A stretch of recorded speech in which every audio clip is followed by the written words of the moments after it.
Hello students, basics of law में आपका स्वागत है। आज की क्लास में हम देखेंगे इंडियन एविडेंस एक्ट 1872 की धारा 45 के बारे में।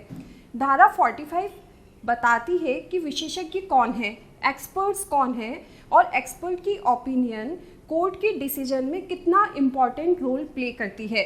तो सबसे फर्स्ट हम ये देखते हैं धारा 45 के अंदर कि एक्सपर्ट विशेषज्ञ किसको कहा गया है। यहाँ ये बात मैं आपको क्लियर कर दूं कि एक्सपर्ट की डेफिनेशन को यहाँ एक्सप्लेन नहीं किया गया है और विशेषज्ञ की जगह यहाँ पे जो वर्ड है वो यूज़ में लिया गया है विशेष कुशल, यानी किसी भी क्षेत्र के अंदर विशेष कुशलता रखने वाले व्यक्ति को विशेषज्ञ कहा जाता है। देखते हम विशेष ज्ञान एवं योग्यता रखने वाला व्यक्ति। अब किसी भी क्षेत्र को ले लें, चाहे आप डॉक्टर को ले लें, चाहे आप इंजीनियर को ले लीजिए, चाहे आप सर्विस सेक्टर के अंदर किसी पर्सन को ले लीजिए, हर एक पर्सन अपने अपने फील्ड के अंदर एक्सपर्ट होता है। तो पहले तो उसने उसका ज्ञान अर्जित किया है और उसके बाद में जितना टाइम उसने वहाँ सर्विसेज के अंदर दिया है, जितना उसका एक्सपीरियंस है, उस व्यक्ति को विशेषज्ञ कहा जाता है।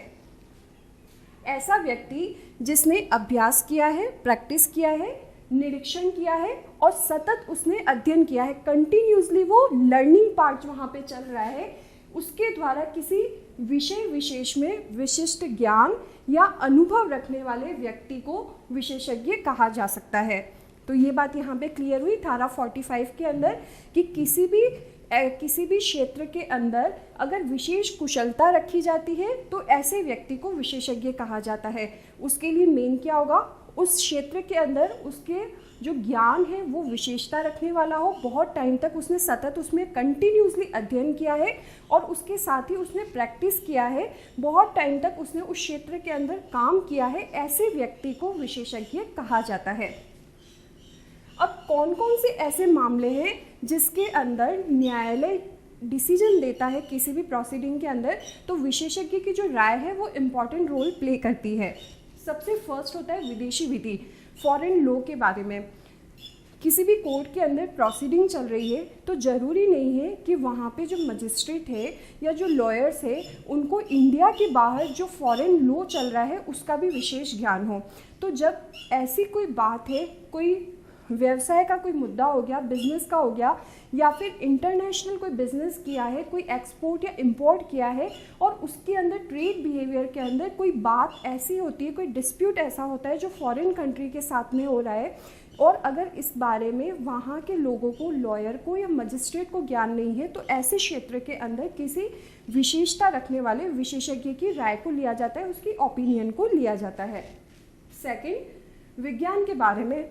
साइंस के अंदर बात करते हैं, जैसे कोई क्रिमिनल केस आया, ए ने बी का मर्डर किया है, अब उसने बी का मर्डर किस तरीके से किया था, क्या उसको पॉइजन दिया है या उसके शरीर पे चोट के निशान है या उसको कहीं से धक्का दे दिया गया, तो किस तरीके से हुआ है। तो पोस्टमार्टम की जो रिपोर्ट आती है वो विशेषता जो डॉक्टर अपनी एक रिपोर्ट बना करके देता है वो डिसीजन देने के लिए एक इम्पॉर्टेंट रोल वहाँ पे प्ले कर रहा है कि किस तरीके से उसका मर्डर हुआ था, इस बात को जानने की उसके बारे में पुष्टि करता है।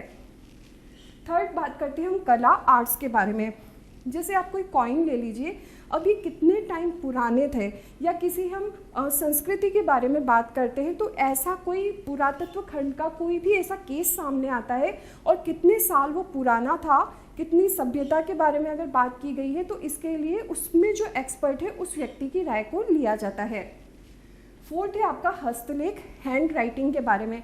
जैसे कोई भी डॉक्यूमेंट है और उस डॉक्यूमेंट के बारे में ये विवाद हुआ है कि ये डॉक्यूमेंट कितने साल पुराना है, तो उसके लिए जो हस्तलिखित जितने भी प्रिंट है, जो हैंड रिटन के अंदर लिखा हुआ है, वो हैंड रिटन डॉक्यूमेंट कितने साल पुराना था, या कोई प्रिंटिंग की हुई बुक है तो वो कितने टाइम पहले प्रिंट हुई थी, उस डॉक्यूमेंट की वैलिडिटी को जानने के लिए और कितने समय वो पुराना था उसको जानने के लिए उस पर्टिकुलर सब्जेक्ट के अंदर जो एक्सपर्ट है उसकी राय ली जाती है। लास्ट है आपका अंगुली चिन्ह या फिंगरप्रिंट्स और इम्प्रेशन के बारे में हम बात कर रहे हैं। जैसे कोई क्रिमिनल केस हुआ, किसी का मर्डर हुआ है और वहाँ पे जितनी भी चीज़ें रखी हुई है, जैसे कोई ग्लास है, टेबल है, वहाँ पे आप उसके फिंगरप्रिंट्स को जानने की कोशिश करते हैं और उसके बाद में जो भी अपराधी है उसके फिंगरप्रिंट्स को पर्टिकुलर वहाँ से मैच कराया जाता है। या फिर मैंने कह दूँ कि किसी ने गन से, रिवॉल्वर से किसी का मर्डर किया था, या किसी ने चाकू से मर्डर किया था, या किसी ने पॉइजन दिया है किसी ग्लास के अंदर मिला करके पानी के अंदर, तो वहाँ पे जो फिंगरप्रिंट्स मिलेंगे उन फिंगरप्रिंट को चेक किया जाता है और ये फिंगरप्रिंट्स लेबोरेटरी के अंदर टेस्ट होते हैं। तो उस क्षेत्र के अंदर जो एक्सपर्ट है उनकी राय ली जाती है। तो ये विभिन्न तरह के मामले हैं जिनके अंदर विशेषज्ञ की राय लेना बहुत ही ज़रूरी होता है, आवश्यक होता है। अब ये कि ये जितनी भी एक्सपर्ट्स की ओपिनियन है, क्या कोर्ट इस बात के लिए बाध्य है कि वो उसकी जो रिपोर्ट आई है उसको वो माने या ना माने। तो एक इम्पॉर्टेंट क्वेश्चन आता है एग्जाम में, सबसे फर्स्ट एक्सपर्ट कौन है और एक्सपर्ट की जो ओपिनियन होती है वो क्या न्यायालय को मानना बाध्यकारी होता है क्या? तो बिल्कुल भी नहीं। न्यायालय केस को सॉल्व करने के लिए इन एक्सपर्ट की राय लेता है, उनकी ओपिनियन लेता है, लेकिन वो इस बात को मानेगा या नहीं मानेगा ये न्यायालय के विवेक पर निर्भर करता है, उसके विवेक के अधीन होता है। तो धारा 45 के अंदर में हमने ये जाना कि विशेषज्ञ कौन होता है, किन किन मामलों के अंदर एक्सपर्ट्स की ओपिनियन ली जाती है, और जो कोर्ट है वो अपने डिसीजन के अंदर इनकी ओपिनियंस को लेता तो है लेकिन वो इसके लिए बिल्कुल भी बाध्यकारी नहीं है। डिसीजन देते समय वो अपने विवेक के अकॉर्डिंग डिसीजन सुनाता है। Thank you so much.